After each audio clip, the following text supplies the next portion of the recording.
Okay, in true light of last week's, failure is learning, I am back, and this is my second take because the first one did not work. So we're going to do this one, and also apparently me changing the video screen like I thought I was last week also didn't work. So back to the original. Let's see what happens. Stick with what I know for this. I did try something else. Whatever. Okay, so we're going to look at number 9. Our blog post number 9 this week is around positivity and how we as adults can affect our child's positivity just based on how positive we are. So we're going to have a quick look through 5 or 6 actions that you can take to be a good role model. And the reason we want to do this is because monkey see, monkey do, which we've talked about before, our kids are our best sponges.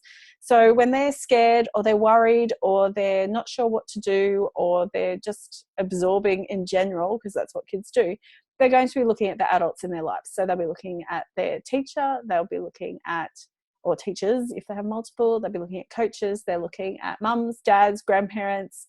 Any significant adult in their life is where they're going to be picking things up from. So we want to make sure that we're our best selves so that we can have our kids be their best selves. All right, so let's jump in. Find my screen that I want. Okay, so the most important thing, of course, like anything, is that we're leading by example. And that means that we are using positive words, thinking positive thoughts, and just in general, we want to be modeling the things that we would like to see in our kids. So let's jump through a couple of things to do that. So the probably 2 most important things that I think as adults that we can do are to do with our words and our reactions. So positive words are things like our attitude towards things. So we've talked a lot about growth mindset concepts like gratitude, failing being learning, not giving up on things, all those sorts of things, they all come into it. So when we're using more positive words and we're using words that are intentional and show that we have control and choice in a situation, our kids are going to pick that up as well. So rather than them thinking it's done, it's definite, it's out of my control, they can see that as adults we're using words and we're finding ways of taking control and making choices, and they'll be able to do the same. All right, so they're going to copy you no matter what. So you could tell them till the cows come home what to do, but what you are actually doing is what they will end up doing. And the way that you speak is how they will speak, and the way you think is how they will end up thinking. So we've really got to be mindful, and I think as one of our biggest challenges and biggest rewards as an adult is to be able to role model as much of the positive stuff as we can and see that reflect in our children as they grow. So it's not going to be perfect all the time. I want to note this down, that it's not perfect all the time. I am not perfect. There's days when I lose the plot. It happens, and even with all this stuff, I still, it's just still that point in that day where it's just the wrong day, and it happens. And it happens to the best of us. So don't feel bad when it happens. You just have to pick yourself up, acknowledge that it's happened, tell the children, I'll often say, look, I'm sorry, I was very tired. I shouldn't have responded that way. And I won't do that again. Or, I'll steer clear of me if I'm having a tired day or whatever it might be, but I'm showing them that I have a choice. I'm showing the empathy that I have for those children, that they experience the way that I dealt with it, that it was inappropriate for me to deal with it that way. And I'm going to improve on it next time. And that means the kids are learning that too. They're learning that it's okay to apologize. It's okay to do something wrong and then work out how to fix it, and to be able to talk to each other about that. All right, so moving on. So the positive side of things. So we want to make sure we're watching our words. They start up here, guys. So if you're thinking something negative, eventually it's going to come out here. And it really you need to catch it up here before it gets to this point, because the kids hear this point. So if I use cooking all the time because I'm notorious for burning everything. So I will, my mindset is really around I'm not a good cook, or it could potentially be I'm not a good cook. However, I don't think like that. If you asked anybody in my family, they'd say Lisa's not a good cook. But for me, my mindset's not even that I'm not a good cook. My mindset is I don't put time into cooking. Cooking's not enjoyable for me. Therefore, I don't put the time in to be a good cook. It's not that I can't be. I just don't put the time into it. So there's a subtle difference, but it has significant outcomes. If I sat there and thought I'm a bad cook, I'm no good at cooking, I'd probably never try and cook, or I wouldn't, maybe I wouldn't cook at all. And that's not the case. I do some cooking some of the time, and it's not always great, but it's okay.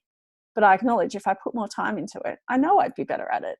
I just don't put the time in. So that subtle little difference is from, I guess, more of a fixed mindset where I have no control to more of a growth mindset. It's kind of in the middle, to be honest. It's not quite that growth mindset of like, I'm an amazing cook because I put the time in, but it's in that continuum of I'm improving if I choose to. If I choose to. So we need to make sure we catch our thoughts up here before they come out here. So the kids won't hear me saying, I'm a terrible cook. They'll hear me say, I don't put time into cooking. And that's completely different. I'm taking responsibility for the action. So the words that we're using, we want to be looking out for words like can't, shouldn't, don't, haven't, all those sorts of words. They're a little bit fixed, but they're really restricting. I can't do something, or I shouldn't do something. It's guilt-ridden. There's so much guilt as in parenting that's not even funny. So when you shouldn't, couldn't, haven't, a lot of that's guilt related. So you want to get rid of those ones a little bit and put in more of the positive stuff, like I can't, or I haven't yet. How can I do this? What can I do? I'm going to focus on, and show that you have the control over the words. If you're changing the words here, they're changing the words here. And sometimes we need to change what we're saying before the thoughts happen. So sometimes you'll hear people talking about having mantras and, vision boards and all that stuff. It's a little bit extra woo-woo for me, but it works, because it's maybe you're saying it or you're seeing it and you're not necessarily thinking it straight away, but it starts to happen over time. So sometimes we change the words we're using, and then it changes how we think over time. So don't feel like it needs to be one way or the other. Everyone's different. Okay, so the self-talk obviously counts. If you're down on yourself, it's going to be reflected in how you're speaking and how you're speaking to others, how you're speaking about yourself, and that's not what we want to be doing. So we want to make sure we're trying to do the positive self-talk side of things. All right, and the other thing that really affects our kids that we do is how we react to something. So if something's happening, are you reacting from, I guess, a place of love and understanding and empathy, or are you reacting based on your own emotions and how you're feeling at the time? So an example might be children waking up in the middle of the night. That happens all the time for me, all the time. Drives me completely bananas. I can't stand it. I struggle to sleep as it is. And as it is, like right now, it's just gone 7 a.m. here. I'm usually up at early to get stuff done before they even wake up. So I struggle to sleep sometimes. And so when the kids are waking up through the night, I'm tired and I'm angry and I'm frustrated and I feel all of these things. But I don't necessarily take that out on the child, because how I react to them is the feeling that then my feelings are getting passed to them. So, okay, depending on the age, sometimes it's go and do a wee and go back to bed. But I say it nicely. Okay, go do a wee and jump back into bed, because my nice calm voice will help them to go, oh yeah, wee, bed, back to sleep. If I start getting angry at them, it wakes them up more. So I need to be careful of the reactions that I'm having, making sure it's what they need, understanding them, having the empathy for them. Sometimes if it's the little one, sometimes she's had a little nightmare or something, I just come on, jump into bed. And then that's it. If I'm nice and calm and gentle, they get into bed, they go back to sleep. If I'm cranky and tired and brash, they wake up and it's not good. So our reactions matter. So that's one example, I guess, of something that happens. It can even be things like driving. We're all we're driving along, and we had it just recently, stepsons, we're driving along, and a person on a bike rode across the pedestrian path, across the road, and then onto the pedestrian path again, and straight in front of us. Just straight in front of us. I'm like on the brakes. and that was it. And then I kept driving, and my stepson's like, oh, how come you didn't yell? I'm like, well, why would I yell? I can't change that it's happened.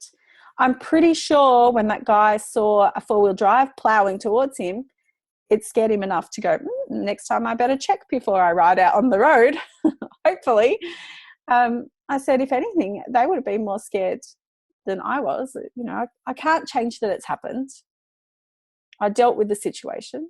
Now I'm moving on. If I get angry and upset, then that's on me, and then that's going to make everybody else angry and upset. Oh, okay. You can see the little brain ticking over, like, wow, like not everyone yells when someone does something wrong on the road. So, you know, having a different reaction to things can help children to see that there's other ways. And also in that particular situation, I'm showing that I have not only the choice in how I react or respond to something, but also, I guess, my ability to own my place in that. You know, by yelling at him, I can't change the situation. So I choose not to yell. You know, I have that choice.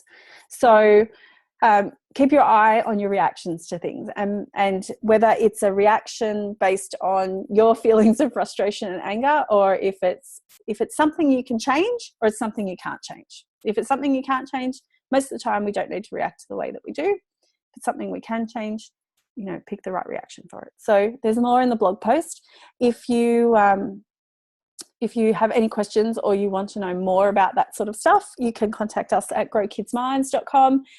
You can opt in for the email list. The blog post number 9 will give you more in-depth information around that sort of thing. And we're on social media at Grow Kids Minds for most things as well. So you can find us if you have any questions. All right, guys, that's it for me today, and I will see you next week. Have a great week.